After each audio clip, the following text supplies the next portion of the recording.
दारुल हुकूमत इस्लामाबाद में रात गए बड़ी हलचल।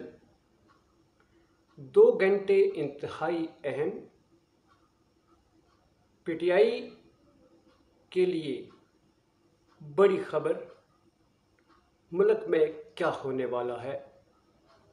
दारुल हुकूमत की सड़कों पर भाग दौड़। बिस्मिल्लाहिर्रहमानिर्रहीम। ब्रेकिंग ऑलवेज के साथ नाज़रीन इकराम, मैं हूं फैसल सईद। उम्मीद करता हूँ आप जहाँ भी होंगे रब ताला की पनाह में आफियत से होंगे। इलेक्शनों का इस वक्त दौर दौरा है और नाज़रीन इकराम, इस वक्त आपको मालूम है कि हालात किस तरफ जा रहे हैं और पीटीआई जो है वो निशाना है और इलेक्शन जो है उसका डिले यही बहाना है। मगर इलेक्शनों के हवाले से बड़ी अहम खबर है। मुल्क में इस वक्त क्या होने जा रहा है, 2 घंटे में क्या होगा, इस पर बात करेंगे। मेरा ये चैनल सब्सक्राइब कर दीजिएगा और बेल आइकन का बटन दबाते हुए एंड तक देखने के बाद अपनी राय से ज़रूर आगाह कीजिएगा। नाज़रीन इकराम, सबसे पहले तो मैं ये बताता चलूँ, मैं इस वक्त हॉस्पिटल से अपना ये व्लॉग बना रहा हूँ। मैं अपने प्रॉब्लम में हूँ, इस वक्त मुझे सेहत का प्रॉब्लम है, इसलिए अगर कुछ लैप्सेस हों तो उसके लिए माफ़ी चाहूँगा। नाज़रीन, इस वक्त जो हालात गंभीर सूरत हाल इख्तियार कर चुके हैं। आधी रात को इस वक्त सुप्रीम कोर्ट खुलती है। जब ऐसे वक्तों में सुप्रीम कोर्ट खुलती है तो उसमें क्या होता है, ज़ाहिर मुल्क के लिए कुछ खबरें होती हैं, मुल्क में हलचल सी होती है, अलर्ट होता है।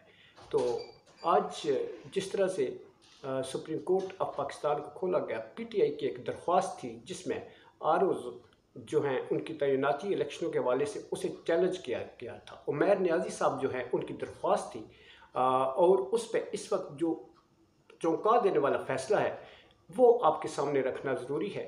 और जो हुआ, उमैर नियाज़ी साहब पीटीआई के वकील हैं, वो तो वहाँ पर मौजूद नहीं थे। उनकी गैर मौजूदगी में chief justice of Pakistan honourable जनाब फ़ैज़ ईसा साहब जो हैं, जस्टिस फ़ैज़ ईसा साहब, उनकी जो रिमार्क्स हैं, जिस तरह से वो एड्रेस कर रहे थे, इससे पीटीआई से उनकी मुखासमत जो है वो उसकी अक्कासी करती है। वो कहते हैं कि ये कहाँ है उमैर नियाज़ी साहब, ये कौन है उमैर नियाज़ी, ये कहाँ है, इसकी वकालत चेक करो, ये वकील है भी है या नहीं, ये नियाज़ी, ये कौन से नियाज़ी से ताल्लुक़ तो नहीं है, आपको मालूम है इमरान नियाज़ी। तो ये इनसी गुफ्तगू जो है, इतने आला तरीन मनसब पर बैठते हुए उससे एक तासुब की जो बू आती है वो कुछ खुश आइंद नहीं है। क्योंकि मनसब जो होता है वो सबके लिए मनसब होता है, वो पार्टी नहीं होता। उसके जज्बात जो हैं वो मनसब के ओहदे पर बैठते हुए वो न्यूट्रल होते हैं, वो किसी तरफ उनका झुकाव नहीं होता। आज इलेक्शनों के हवाले से हालांकि पीटीआई इलेक्शन में आरओज़ और डीआरओज़ की जो उस पर उन्होंने एतराज़ किया कि इंतज़ामी ओहदों से ना लिए जाए। ये जो इलेक्शन का प्रोसेस है इसमें इंतज़ामिया से लोग लेंगे, वो तो पहले ही पीटीआई को ज़बरदस्त कर रहे हैं, उठा उठा के लेके जा रहे हैं, मुकदमों में मुलव्वस कर रहे हैं, तो आप इनसे तो मत उठाएं। तो इस पर ये रिट थी। तो जनाब काजी साहब को शायद ये नागवार गुजर रही थी कि जनाब पीटीआई ने ये एतराज़ किया, इंतज़ामी लोग तो होने चाहिए, नून लीग को जितवाना चाहिए। जैसा कि काजी साहब के आने से पहले इन पे एक ठप्पा लगा हुआ था कि ये नून लीग से ताल्लुक़ इनका है। नून लीग वाले भी कहते थे कि उनके आने के बाद सत्ता हैरा। इस बात की अगर मैं बात करूं कि आरओज़ और डीआरओज़ का जो सिलसिला है, पेशावर हाई कोर्ट की जो ऑनरेबल जस्टिस है उनकी रिमार्क्स पे आप गौर करें। उन्होंने कहा था कि जो लोग पीटीआई के कारकुनान को, लीडरान को तशद्दुद का निशाना बना रहे हैं, उन्हें उठा रहे हैं, एमपीओ के तहत उनके मुकदमात बना रहे हैं, तो वो शफाफ इलेक्शन का कैसे इनेकाद करा सकेंगे, जबकि यही लोग इलेक्शन के वक्त तैनात होंगे ड्यूटियों पर, तो वो पीटीआई के इलेक्शन को कैसे शफाफ होने देंगे। वो तो नून लीग या दूसरी पार्टियों के सपोर्टर होंगे, तो जब दूसरी पार्टियों के सपोर्टर ही निगरानी पे, इलेक्शनों की निगरानी पे लगाएंगे, तो वहाँ तो शफाफियत नाम की कोई चीज़ भी नहीं होगी, तो फिर रिज़ल्ट तो डिक्लेयर होंगे।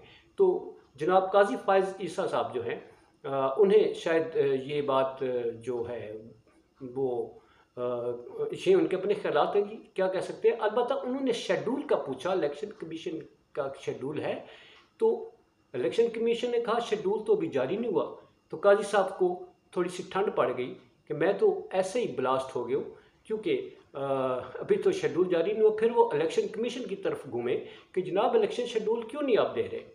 तो इलेक्शन कमीशन जो है उसे सख्ती से हुक्म दिया गया है कि इलेक्शन का फ़ौरन ऐलान करें।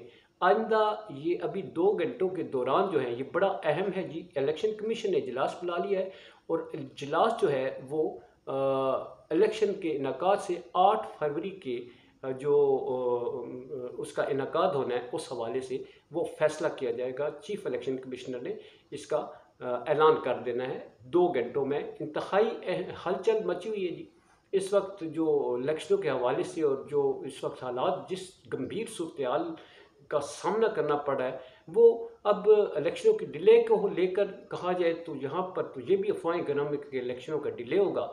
और इसी वक्त रात के 2 घंटे जो हैं वो इसलिए बड़े अहम हैं कि इलेक्शनों का ऐलान होता है या नहीं होता।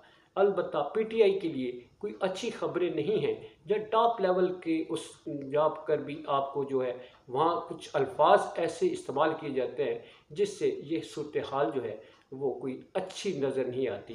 पीटीआई को इलेक्शन में आने दिया जाता है या नहीं दिया जाता। बहुत सी दरख्वास्तें अभी काजी फ़ायज़ ईसा साहब के पास भी आनी हैं। काजी फ़ायज़ ईसा साहब के आज के रिमार्क्स को अगर सामने रखें तो कोई सूरत हाल हौसला अफजा नज़र नहीं आती। इजाज़त चाहूँगा। पाकिस्तान जिंदाबाद, पाक अफवाज पाइंदाबाद।